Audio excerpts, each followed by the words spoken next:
हमारे YouTube channel क्रॉनिक्स canvas में आपका स्वागत है। हिटलर का सत्ता में उदय। 1930 के दशक के दौरान जर्मनी में एडोल्फ हिटलर का सत्ता में उदय राजनीतिक घटनाओं और जोड़तोड़ की एक श्रृंखला द्वारा चिन्हित किया गया था। उन्होंने प्रथम विश्व युद्ध के बाद व्यापक असंतोष और महामंदी के कारण उत्पन्न आर्थिक कठिनाइयों का फायदा उठाया। हिटलर के वक्तृत्व कौशल और प्रचार अभियानों ने उन्हें काफी लोकप्रिय बना दिया, जिसके कारण 1933 में उन्हें जर्मनी के चांसलर के रूप में नियुक्त किया गया। प्रथम विश्व युद्ध और महामंदी। 1918 में प्रथम विश्व युद्ध की परिणति के बाद जर्मनी ने खुद को हारने की स्थिति में पाया। मित्र देशों की शक्तियों के मजबूत संसाधनों के कारण, विशेष रूप से संयुक्त राज्य अमेरिका में एक हार और बढ़ गई। इसके बाद संसदीय दलों द्वारा स्थापित वाइमर गणराज्य का उदय हुआ, जिसने एक लोकतांत्रिक संविधान को जन्म दिया। हालांकि प्रथम विश्व युद्ध के बाद यूरोप कर्ज में डूब गया था, जिसका बोझ वाइमर गणराज्य ने काफी हद तक वहन किया था। युद्ध के अपराध बोझ से ग्रस्त जर्मनी को अपनी हार के लिए मुआवजा देना पड़ा, जिससे देश आर्थिक उथल-पुथल में डूब गया। राजनीतिक तनाव बढ़ गया क्योंकि कम्युनिस्ट और सोशलिस्ट पार्टियों ने कट्टरपंथी समाधानों की वकालत की, जिससे सामाजिक विभाजन गहरा गया। 1923 में जब जर्मनी भुगतान में चूक कर गया, तो फ्रांस ने जर्मनी के औद्योगिक हृदय स्थल पर कब्जा कर लिया, जिससे आर्थिक संकट और बढ़ गया। जर्मनी की प्रतिक्रिया अत्यधिक कागजी मुद्रा छापने से अत्यधिक मुद्रास्फीति हुई, जिससे जर्मन चिन्ह का मूल्य आसमान छू गया। 1929 में वॉल स्ट्रीट दुर्घटना से स्थिति और खराब हो गई, जिससे महामंदी शुरू हो गई। जर्मनी, जो संयुक्त राज्य अमेरिका से अल्पकालिक ऋणों पर बहुत अधिक निर्भर था, ने इसका प्रभाव तीव्र रूप से महसूस किया। इस आर्थिक मंदी की गूंज वैश्विक स्तर पर हुई, जिससे जर्मनी की आर्थिक संकट गहरा गया और 1929 को महामंदी के वर्ष के रूप में स्थापित किया गया। हिटलर और नाजीवाद का उदय। 1929 के बाद आर्थिक उथल-पुथल के मद्देनजर 1889 में ऑस्ट्रिया में पैदा हुए एडोल्फ हिटलर ने चुपचाप जर्मनी के लिए एक नई नीति बनाई। सेना में बहादुरी के लिए अनेक पदक अर्जित करने के बाद जर्मनी की हार से उन्हें गहरा सदमा लगा। 1919 में वह जर्मन वर्कर्स पार्टी में शामिल हो गए। बाद में इसका नाम बदलकर नाजी पार्टी कर दिया गया। हिटलर के उत्थान ने गति पकड़ ली क्योंकि उसने नाजीवाद की जमकर वकालत की और कई जर्मनों के दिलों पर कब्जा कर लिया। महामंदी के बीच हिटलर का उदय और नाजीवाद का प्रसार एक व्यापक आंदोलन बन गया। व्यवसाय बंद होने और बैंकों के ढहने के कारण जर्मनों को अपनी जरूरतों को पूरा करने के लिए संघर्ष करना पड़ा। नाजी प्रचार ने आशा की एक किरण दिखाई।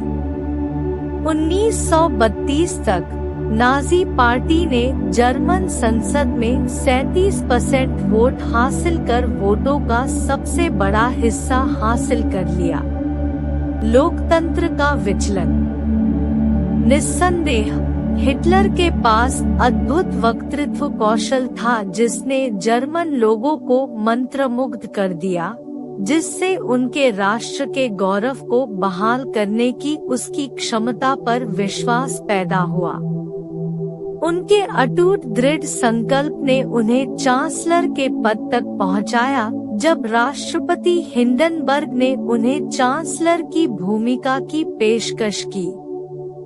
हालांकि सत्ता में आने के बाद उन्होंने तेजी से मौजूदा घरेलू संरचनाओं को नष्ट कर दिया।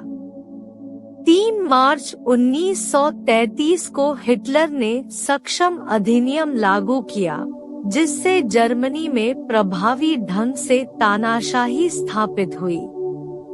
उनके शासन के तहत वीमर संविधान में उल्लिखित मौलिक नागरिक अधिकार जैसे सभा, भाषण और प्रेस की स्वतंत्रता को निलंबित कर दिया गया था। हिटलर ने नियमित पुलिस बल से परे अतिरिक्त सशस्त्र समूह बनाकर अपने प्रभाव का विस्तार किया। स्टॉर्म ट्रूपर्स, गेस्टापो, एसएस, सुरक्षा दस्ते, सुरक्षा सेवा, एसडी और आपराधिक पुलिस नाजी राज्य के अभिन्न अंग बन गए, जिससे जर्मनी को एक आपराधिक राज्य की कुख्यात प्रतिष्ठा मिली। यह काल हिटलर के उत्थान और नाजीवाद के प्रसार में एक महत्वपूर्ण अध्याय था। हिटलर के नेतृत्व में नस्लीय राज्य। हिटलर के शासन के तहत नाजी समूहों ने नस्लीय पदानुक्रम के आधार पर निम्न समझे जाने वाले समुदायों को कैद करने के लिए एकाग्रता शिविरों की स्थापना की। नाजी जर्मनी में यहूदियों, जिप्सियों और काले व्यक्तियों को छोड़कर, जो उन्हें सार्वजनिक उत्पीड़न का शिकार बनाते थे, शुद्ध और स्वस्थ नॉर्डिक आर्यों की अवधारणा केंद्रीय थी। पोल्स और रूसियों को भी अमानवीय बना दिया गया, बुनियादी मानवता से वंचित कर दिया गया। विशेष रूप से आर्यन जैसे दिखने वाले कुछ पोलिश बच्चों को नाजियों द्वारा जबरन ले जाया गया था, जिनकी नस्ल विशेषज्ञों द्वारा जांच की गई थी। मरने वालों को जर्मन पालन पोषण के लिए जर्मनी भेज दिया गया, जबकि अन्य को अनाथालयों में छोड़ दिया गया। नाजी युवा और आर्थिक पुनर्प्राप्ति। सत्ता संभालने के बाद हिटलर ने हजलमर्शख्त को आर्थिक पुनरुद्धार का कार्य सौंपा। जर्मनी का ध्यान विभिन्न पहलों के माध्यम से पूर्ण रोजगार प्राप्त करने पर था, जिससे सुपरहाईवे और प्रतिष्ठित वोक्सवैगन कार का निर्माण हुआ।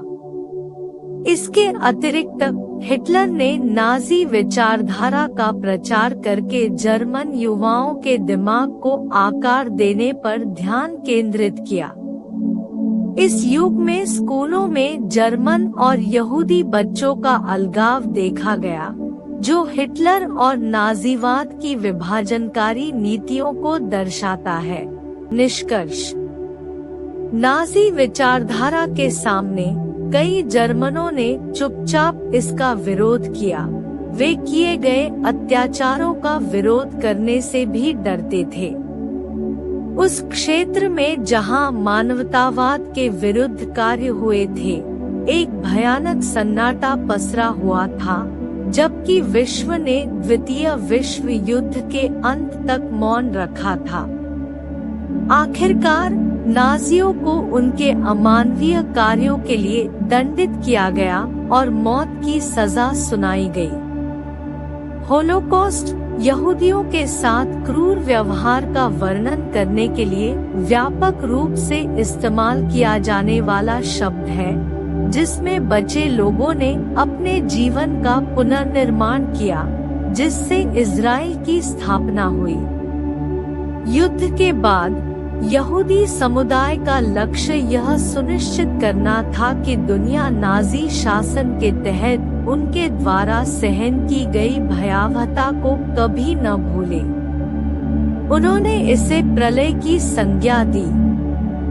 इस अंधकारमय काल के दस्तावेजीकरण में डायरिया, कविताएं, पन्ने और चित्र शामिल हैं, जो आने वाली पीढ़ियों के लिए एक अनुस्मारक के रूप में काम करते हैं।